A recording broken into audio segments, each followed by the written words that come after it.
Hi, you're listening to Coffee and Culture. My name is Matthew Chase Daniel. We're on Talk 1260 AM and 103.7 FM KTRC, and the show streams at santafe.com. I'm your host every other week, and today have the pleasure, I think, of talking with Cecelia Alemani, who's the curator of the big show that's happening at Site Santa Fe, which opened in late June and runs through January 13th or so. And it's the Santa Fe Biennial, which is now called the International. And it is indeed international and wide-ranging. And there's many artists from Santa Fe and from New Mexico, and many artists from the rest of the planet. And Cecelia has organized this sort of around literature more than around art history, is something I read somewhere. And it's a little bit about storytelling, stories of Santa Fe, stories of New Mexico, historical and mythical characters from this area, as interpreted through how many? 71 artists. So welcome, Cecelia. Great to have Thank you you. I'm here. excited to be here. Thank you for inviting me. Yeah. So it seems very ambitious. I haven't seen everything, but I've seen, I was in Tesuque yesterday. I've seen most everything inside Santa Fe, 95% of it maybe. And the places downtown, I haven't yet been to the Wheelwright or the Military Museum or probably some other places. But just talk a little bit about doing an exhibition is sort of, the locus is at Site Santa Fe, but it spreads across the community, and what brought you to that and why that's important. Yeah. So first of all, I had the honor of curating the 12th International in the year of the 30th anniversary of SITE. Mm-hmm. And the International itself, as many of you know, SITE Santa Fe was born because in 1995, the very first biennial was hosted in that space. So there is a very fundamental bound between the international exhibition and the institution itself.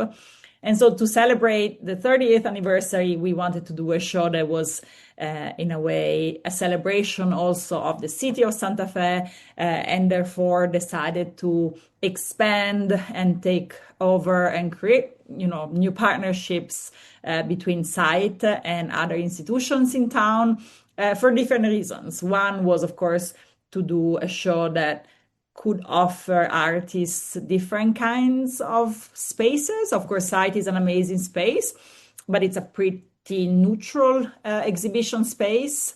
And to me, as a foreigner or someone that comes not from Santa Fe or New Mexico, the idea of being able to create a dialogue with other kinds of spaces that were institutional or not was very thrilling, because also, and that's the second point, it's a way of acknowledging the amazing cultural scene that exists already in Santa Fe and that has been there for many, many centuries and many decades. And yet somehow there might be a bit of a disconnection between the contemporary art scene and people that go to the history museum. And so the idea of maybe creating an exhibition that could spread through the city, but also engage with different communities was very important.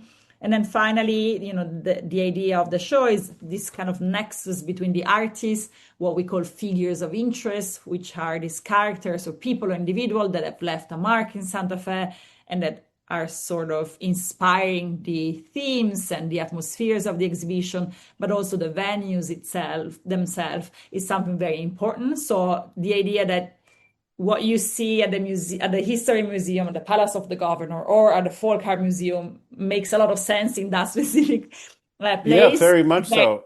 Was very important. Yeah, and you've done that in other exhibitions. I mean, as the curator at the High Line in New York, that's an unusual exhibition venue on an elevated roadway or train track, whatever was that. What was there before? Was Trademark. it train? Yeah. And I was looking at some other work that you curated on this pier in Mhm. temporary works Yeah. made to be photographed, and this was Marie Lorenz, who built a boat and took people around Yeah. underneath the pier and along the Mhm. edge of the Hudson and explored the city in that way. After going like to Tsuke and that piece, I'm not remembering the artist's name, but where you go in and there's smoke and this Yeah. strange floor and this unevenness and darkness and this incredible projection and just very engaged with that space and Yeah. not, which isn't a white, clean white Yeah. gallery. I And that think is fantastic. Yeah, that is a piece by a Thai artist called Karakrit Arunandonchai, and the part of the exhibition in Tesuke takes place in this former foundry that is now called Finkita, and it used to be the Shidoni Galleries that many of the listeners, I'm sure, are familiar with. But it was a very, very important location to find because we knew that we had some artworks that required a very industrial kind of rough look, which is, of course, is not the look of Santa Fe. So Yeah. when we found that place, it was amazing because Korakit was one of the first artists I invited, and we've been looking for a space to accommodate his work for a long time. And he really kind of transformed these two rooms in this very fully immersive installation that has sound and light, sculptural elements, and video elements. Of course, we don't want to spoil. You have to go see it in person. It's a very moving installation. I've seen people crying in the space because it's really touching both, in terms of what you listen to in the sound recordings and the overall environment. But it's also a reference to there is a little bit of Santa Fe in that installation in the sense that there is a floor installation made of ash and dirt, and some of the ashes were collected from the Zozobra site, from the Zozobra burning from last year. In fact, the figure of interest in that case is the fire spirit that is represented with the torch. But also, as you look at the projection, at some point you see this kind of cross made with the light, and it's the same sort of structure that holds up Zozobra on Fort Marcy. So there are some hints that suggest a connection with the space, but also, of course, a broader reflection on mortality and birth and rebirth that accompanies this practice all the time. Yeah. Yeah, I found the whole setup at Tsuke just remarkable. And I know that place. My son is 30 years old, so he was born the same year as Site Santa Fe in Ah, there you 95. And go. so I didn't pay much attention to Site Santa Fe for a few years because I was busy. But You were busy. um, when he was a little boy, we used to go there as with friends and other kids and just walk around and see the sculptures and just being there yesterday and the beautiful meadows and the apple trees as well as the art is just a Yeah. wonderful. Um, It's very nice because I spend a lot of time there, and so many people are just coming to me and say, "Oh," and share exactly what you did, just oral histories about their memories being a kid and climbing on the sculptures and going down the arroyo on the back. So it's actually a place which, of course, I wasn't necessarily familiar with, but I imagine has a very sweet spot in people's heart in Santa Fe. yeah, and you've it seems like in the curatorial process you've reached out to many people, um, writers, artists, and just local knowledge holders to put this all together. Yeah, I mean, it was certainly a collaborative project. First of all, to find all these venues and these partners was very complicated, but I think in the end we managed to get a great number of partners. But as you mentioned in the beginning, the show is very much grounded in the idea of storytelling, and we wanted to convey that through the voices of many amazing writers and authors and poets that are connected to New Mexico and that contributed the show by writing the labels and some of the entries in the catalog. But there is a good amount of reading that you have to do in the exhibition. So Yeah. take your time because that is very much an important part of the show. And it was a way of materializing the life of these characters in an exciting and also sometimes fictional way. Yeah. So yes. I love how we have to go to a break, but I just want to say before, I love how I've been reading through the book that was put together, which isn't quite a catalog, more like a field guide, Guidebook, yeah. and trying to sort of decipher how it's put together because there are these chapters, and then there's the figures of interest, and then there's the writers, and then there's the artists, and sometimes it takes a while to figure out who is being called one of the artists and who is one of the figures of interest. And I love how it's not that clear and they overlap, and it's sort of an exploration to be a part of it. But we're going to go to a break. We'll be right back. You're back at Coffee and Culture. We're on Talk 1260 and 103.7 KTRC. You can stream this at santafe.com. You can listen to podcasts of past shows at my website, chasedaniel.com, or on Spotify or Amazon or any of those podcast music kind of places. I'm talking with Cecelia Alemani, does a lot of things. I was reading about what you've done and reading some interviews with you in the last couple of days, and you seem very engrossed and engaged and busy in not only curating shows and putting things together like what you've done here in Santa Fe, but just looking at art and involved in that world in a way that I can't quite imagine. So,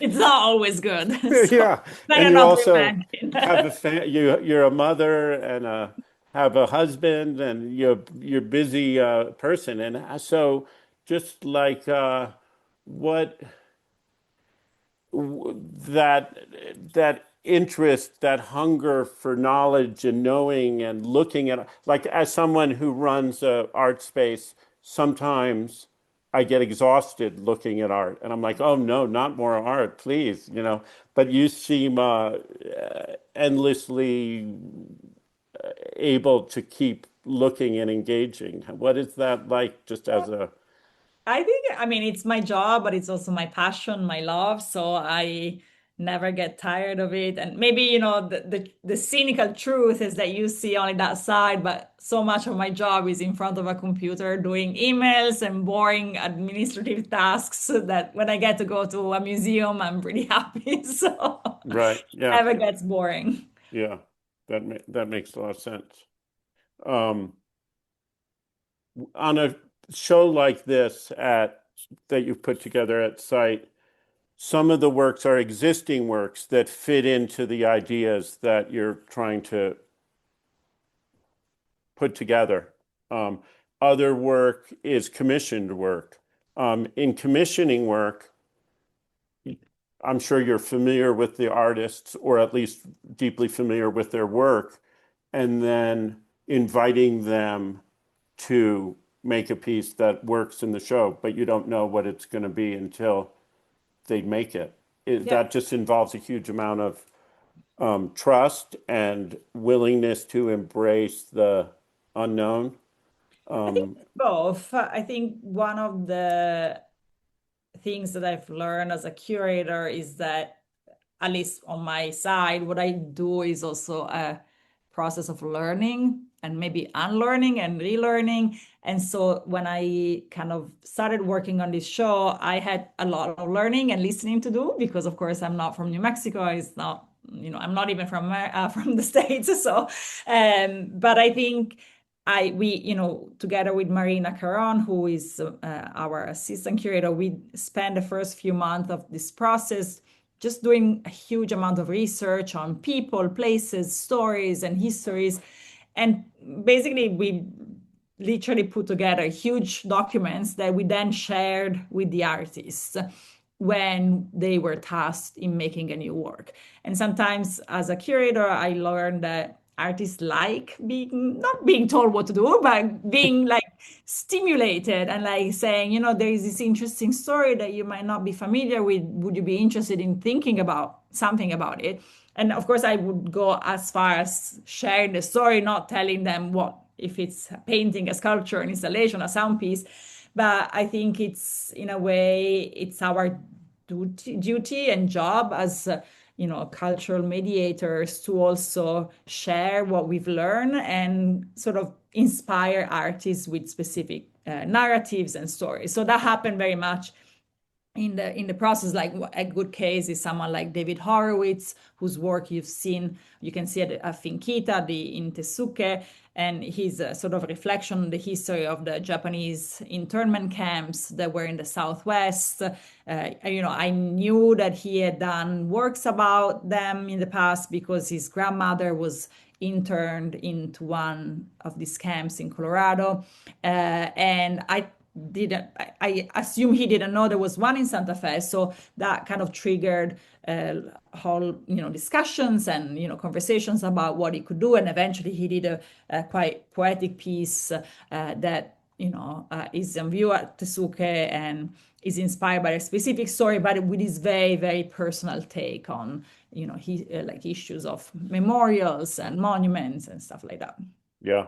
Um, I love that piece. Yeah. It's both very poetic, but it's also very specific with Yeah, the material gathered from the location and the yeah, number of objects related to the number of internees and yeah, there. So yeah, I'm glad to see that. And then there's also groupings around these themes, the wheel of telling, the Kekule problem, the secret life of puppets, on and on. There's 10 different groupings. yeah, And so when you go into site, you're seeing one room which has one of those groupings, and they sort of cross over and spill in yeah. different locations in different rooms. But that's like in addition to these figures of interest, that's another sort of organizing principle. Yeah, because site is a much more sort of tightly curated exhibition like venue, just because of the way I thought about it and the way that the space offers itself. So it is still inspired by these figures, but it's certainly a more curated effort, meaning that each figure inspires a grouping that can be like 5 to 10 artists.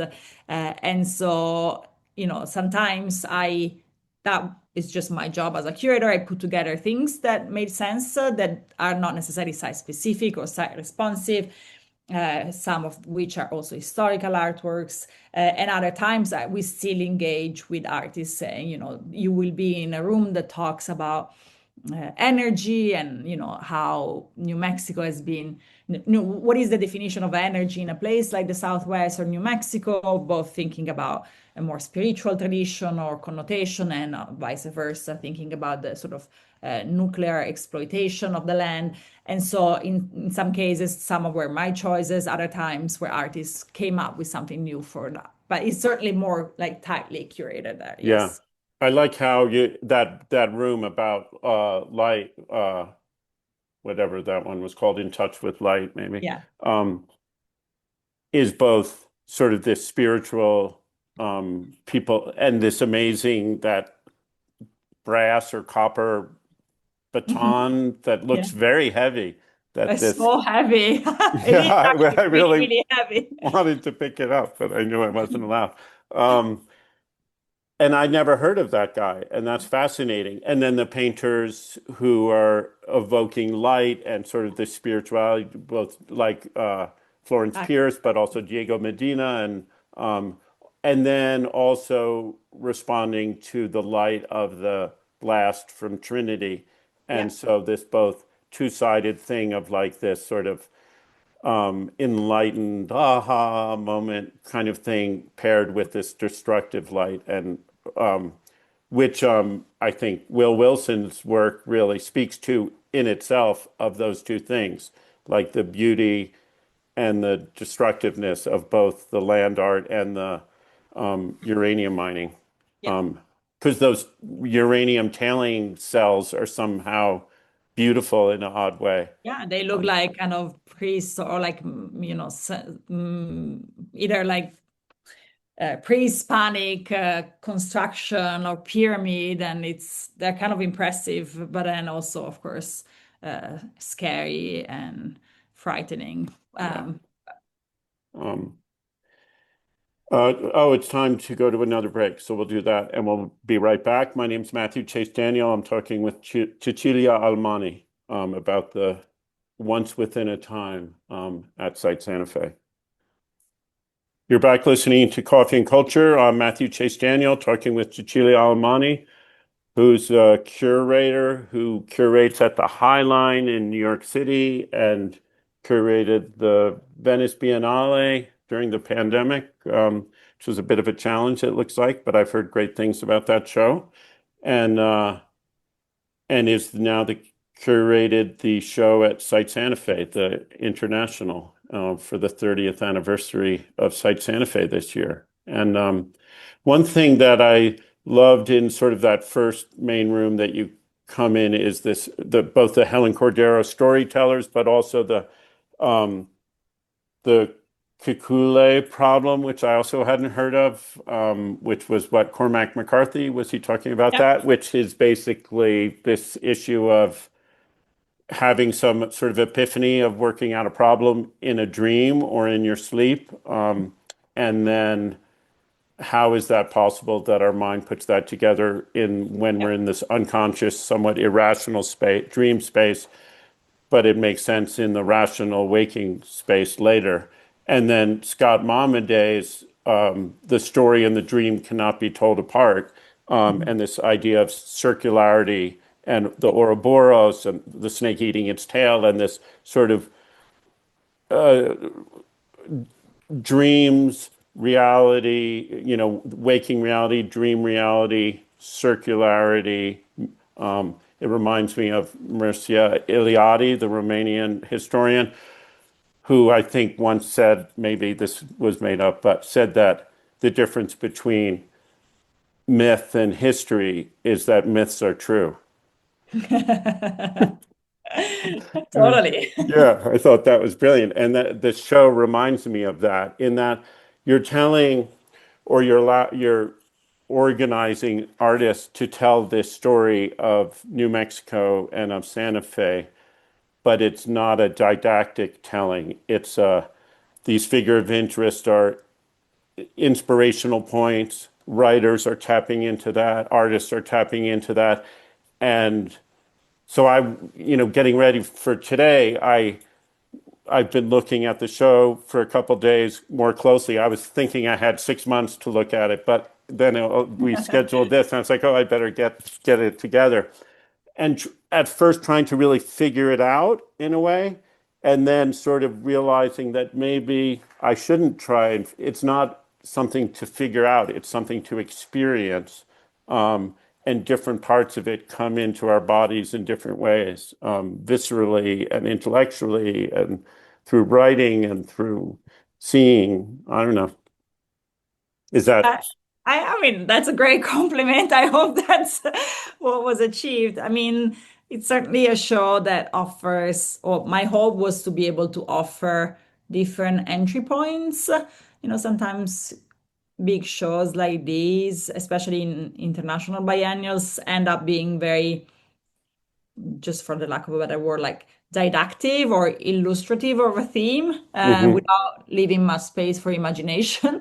And I think what I wanted to do in this exhibition was to start from the ground and using what I've learned as an inspiration, but also to allow for different entry points. That could be literature, it could be, of course, art, it could be image making, it could be myth and stories that are real or fictional. It's up to you to think about which one are the real ones. And to me, it's as a curator, is very much a way of also allowing for people that have different interests to come into a show that might feel a bit not scary, but intimidating, like opening a gallery, opening the door to go into a gallery. There is something about contemporary art that feels sometimes intimidating. And so I hope that this multi-layered approach can allow a lot of people that maybe don't care at all about contemporary art, but to come in and maybe they're just fans of N. Scott Momaday and they love his poems and they can see what a poem of his that was so influential for me can do to, to artists and to a curator. So I hope it's about making connections and creating new relationships across different mediums and temporalities and disciplines. Yeah. And you know, it's sort of described as a about Santa Fe, but then you go in there and you see some work from someone from on the other side of the world, and it's not about Santa Fe Mhm. specifically. So it's I think that's maybe confusing to some people who go in and think they're going to see the story of Santa Fe in there, and Mhm. then there's like those Simone Leigh Yeah. sculptures. That are not referencing Santa Fe. And a lot of things are referencing a place or a culture or a personal history. Um, and so, how do you see that? Is that like a poetic connection to the story or the figures or? Well, I think, it's very much the job of this exhibition, as I was, I was discussing with Luis Gachos, for instance, the director, like it's a show, like Side, it's a show that it's international because it's the name of the show. It's the international, so it needs to be global, but at the same time, it's rooted in New Mexico. So how do you reconcile these two aspects? And again, I think it goes back to the idea of not being too literal. It's not a show about something, but it's a show in which I think, when you see Helen Cordero's storytelling figures, which were so important in my research, and it was one of the very, very first artworks that I knew was going to be in the exhibition.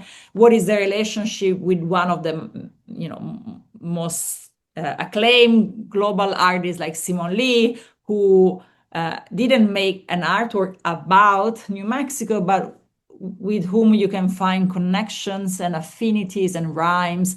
The use of materials, they both use clay and they are amazing, makers. There are some affinities in the visual look of these pieces. Simon's sculptures often portray very strong Black women without eyes, because eyes are, in a way, what is most kind of identifiable in the face of someone. So she doesn't, those are not portraits, are like portraits of Black womanhood, not a particular person. And yet the storytelling figures, which are often grandfathers, have their eyes closed and they are covered with myriads of kids that are jumping on their back. In a way, Simon's new piece that has over 700 cowrie shells around. So there are some visual affinities, and then it is up to the viewer to create these connections. I hope to provide some hints and suggestions, but then of course I didn't want to be necessarily too didactic in the sense of being about Santa Fe.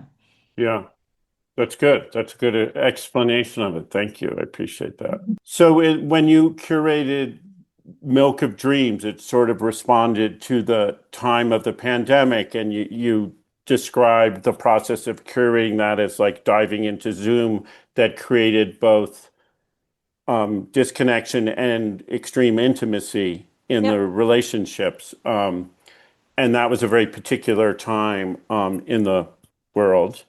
Yeah. And now we're in a new particular time in the world and in this country with our national federal government and our president and what's happening. And this is maybe aside from the international, but like how do you see the role of artists in responding to artists or curators in responding to the time that they're in? That's a very broad question. And maybe we have to go to another break. So hold that thought a second. We'll be right back. I'm back with Cecilia Alemani talking about the art and curation and life and the world and the site Santa Fe, Once Within a Time International. So I was asking, it's a very vague question, but just I feel like with the is the NEA shutting down? Are they putting rules on what grants can talk about DEI or, equity and inclusion and gender and all these things? And it's a confusing time as someone who runs an arts organization and gets funding that comes in a way through the federal government, like how to respond and how to react and how to behave. I don't know if you have Yeah, reflections. I mean, it's of course it's a horrible time and it's a complicated question. I think the best answer I can give is that art is the place where we can take step forward, we can be brave, we can speak out our mind much more than sometimes in our job or in our professions or in the press. And so as a curator, the idea of keep creating spaces where that is allowed, and that can literally be as small as a radio show, as big as a big biennial, is still very fundamental. Of course, I recognize that I speak from a fortunate position of being able to keep having my job and do these things. But I do believe that the idea of still being able to create zones of frictions is what makes our job so important. The artist job, let's say, like the art world jobs, so important and exceptional. And it can be done in a minor voice. It can be done in a very exclamative way, but it's the space is still there. Of course, so, the funding and what's happening, it's horrible and terrible. I think we have lots of creative ways to walk around some of these issues, and hopefully, we won't be talking about this in 3 years, but we still have a long time to go. Yeah. Thank you. Yeah. It's a complicated question. And it's changing every day. So, um, uh, in that canoe project of Marie Lorenz on the river, you described it as it's somewhere between legal and illegal. In Yeah. what she was doing, taking people out on a boat in the river. And there's some of that too in our like the radio station that Axel is doing with one of the artists with Autumn Chacon. And I think I mean, and this is related to the spaces, like the space at Santa Fe Village, this like very musty smelling dark space where an artist did an installation, or this little shed at some hotel downtown off the parking lot, or very much so at the Foundry in Tesuque. Oh, and then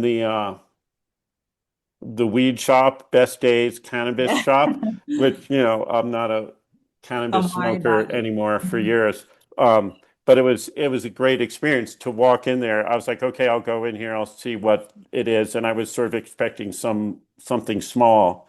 And then they were very friendly and they were like, yes, it's over here. And I walk in and it's this whole like toy factory that you're very free to sort of go in and be a part of. And I loved those spaces and the smells and whether it's the smell of the cannabis shop or the smell of the Santa Fe Village little basement feeling room. Mhm. Um, with the linoleum over the dirt that sort of moves around and unsure footing. And I'm just so glad, as someone who runs the art space in a truck, Yeah. um, and does another art space on wheat pasted on a wall.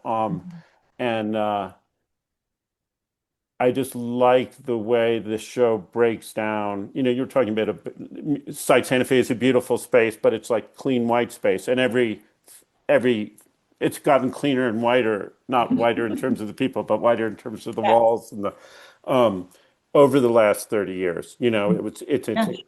built in a old bottling warehouse or beer warehouse. And so but I like how you're breaking that down, you and the Yeah. whole team at site. And it was very important, to find a good mix of spaces. It was actually very interesting as we looked at so many places with Brandy and Samantha and everybody aside, month and month of searching. And I thought going into this project, I thought it would be harder to secure the collaborations with the museums because, of course, many of them are state museums and we were kind of late on their calendar and it would be easy to find space like random spaces and it was actually the opposite.